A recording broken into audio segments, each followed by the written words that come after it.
Bourgogne, donc une partie de pêche au centre. On va essayer de les chercher au fond, donc avec des petits leurres souples, hein, du style de la Lande en hameçon texan. Une canne de 10-30 de chez Boson et Mitchell, une invitation, et un moulinet d'Aillois en taille 2000. Donc pas mal le spot, pas mal de place. On va voir ce que ça donne. On a environ 3 heures de pêche. Donc j'ai différents leurres souples, on va utiliser différentes tailles. On va vraiment aller chercher au fond un peu de la pêche à gratter quoi. Et puis voilà, on va voir ce que ça donne. Bon, allez, on se retrouve tout de suite pour du poisson.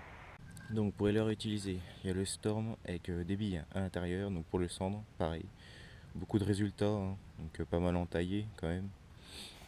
Ensuite vous avez le de chez Fox Rage, un peu plus lourd avec une tête plombée de 5 grammes je crois. Pareil, donc pour les pêches à gratter, il fait énormément de vibrations, plus que le Fox. Un coloris un peu plus naturel. Vous avez le Jamila de chez Megabass.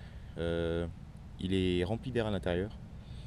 Donc par exemple, vous allez mettre sur le fond, la tête va aller au fond, mais le corps lui va rester en l'air. Donc pas mal pour ces pêches-là. Vous pouvez moins accrocher, mais voilà.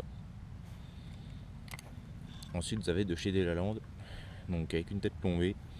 Ils sont livrés pré-montés hein, avec un hameçon texan, voilà. Oui, il a déjà pas mal été abîmé, hein, plus pour le brochet celui-là, mais bon, pourquoi pas hein, pour le sang. Hein. Ensuite, vous avez le spinnerbait, donc assez petite taille. Hein. Pour les brochetons, les brochets, voilà, c'est pas mal. Hein. Mais en taille un peu plus grosse, ça aurait été pas mal aussi. Donc là, on est sur un fond qui est assez propre, hein, un fond avec du sable et des cailloux.